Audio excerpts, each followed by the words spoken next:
युद्ध को लेकर के जो हालात हैं, हम लगातार उस पर बातचीत कर रहे हैं। देश में जो हालात हैं उस पर भी बातचीत हो रही है। इस बीच में कल हमने बहुत विस्तार पूर्वक बात किया था कि ट्रंप ने जो 5 दिन का सीज फायर अनाउंस किया था उसके पीछे का खेल क्या था।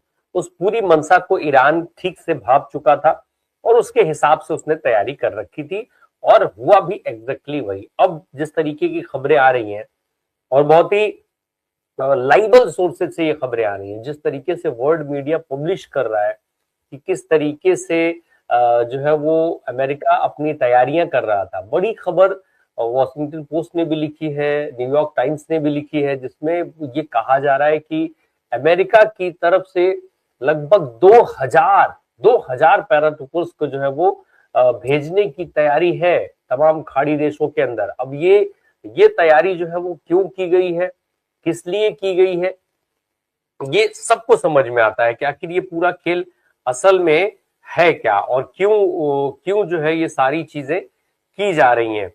अब समस्या ये उठती है कि ट्रंप आखिर ये जो तमाम अलग अलग तरीके की बयानबाजियां कर रहे हैं वो कर क्यों रहे हैं, उसके पीछे की असल वजह क्या है।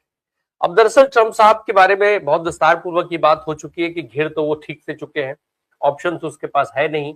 अब वो युद्ध से किसी तरीके से खुद को बचाने की कोशिश कर रहे हैं, निकलने की कोशिश कर रहे हैं। हम सब देख चुके हैं कि कैसे उन्होंने जो है अपने डिफेंस मिनिस्टर को इसके लिए जिम्मेदार ठहरा दिया। अब वही डिफेंस मिनिस्टर कहता घूम रहा है कि हम तो तोप और गोलों के साथ खेलते हैं।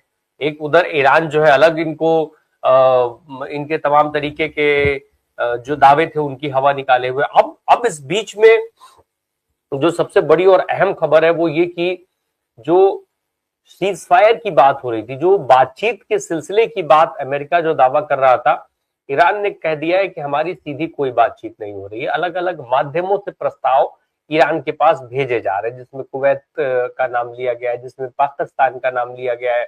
और साथ में एक बड़ी अहम खबर ये भी है कि ईरान ने जो पहले से अमेरिका की तरफ से जो लोग बात कर रहे थे उनसे बात करने से इनकार कर दिया है।